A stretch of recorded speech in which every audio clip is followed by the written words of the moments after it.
Okay, Assalamualaikum guys. Alhamdulillah, hari ni saya berada di Cyberview Resort and Spa di Cyberjaya.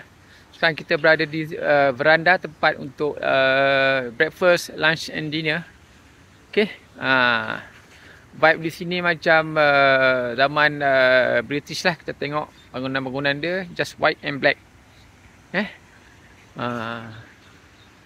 Memang cantik kalau untuk santai-santai. Okay sangat.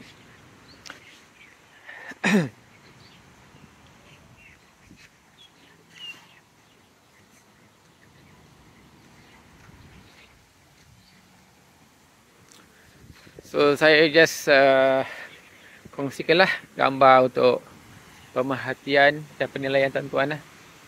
So ada free nak datang sini, boleh datang sini. Sekejap ada burung terkukur tuan-tuan nampak jinak je dia. Tak ada air terjun. Siapa nak mandi boleh mandi. Air terjun. Okey. Dan bangunan ni macam vibe apa Spain bangunan batu dengan dia punya apa lengkungan curve tu.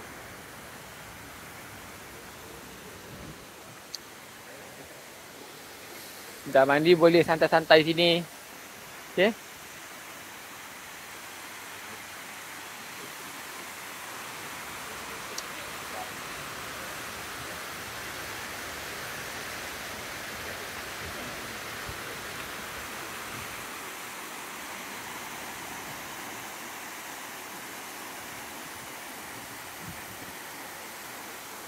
Ini untuk kawasan orang dewasa ni guys. Kita ada hammock.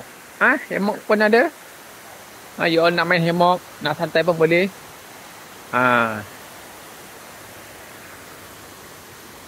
Okey. Sini untuk kanak-kanak Untuk kanak-kanak kalau nak mandi sini boleh. Nampak? Kamu boleh just baring-baring main air. Nampak? Sungai kecil lah. Sana untuk kanak-kanak pastinya. Kita tengok. Dari sungai kecil. Sana untuk kanak-kanak tu saya rasa.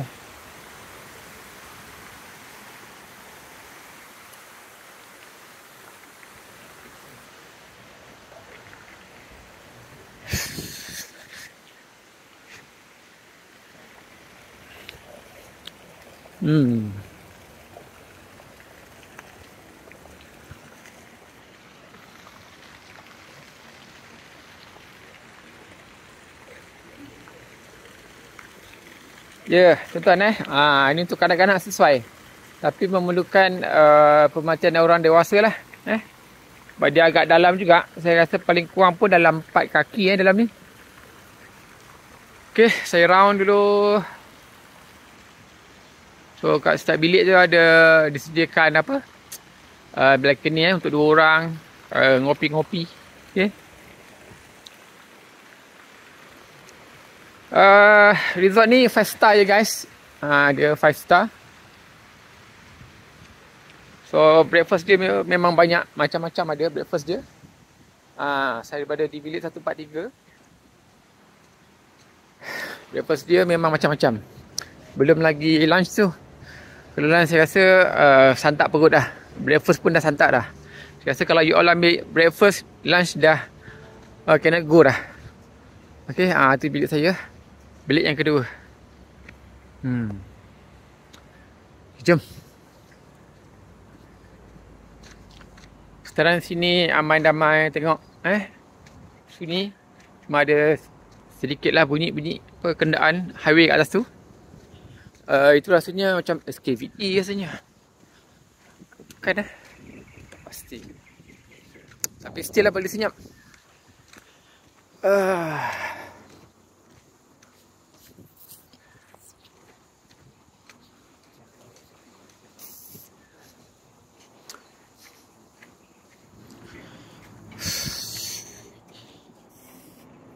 Okay guys, saya dah sampai. Jumpa lagi. Assalamualaikum. Bye.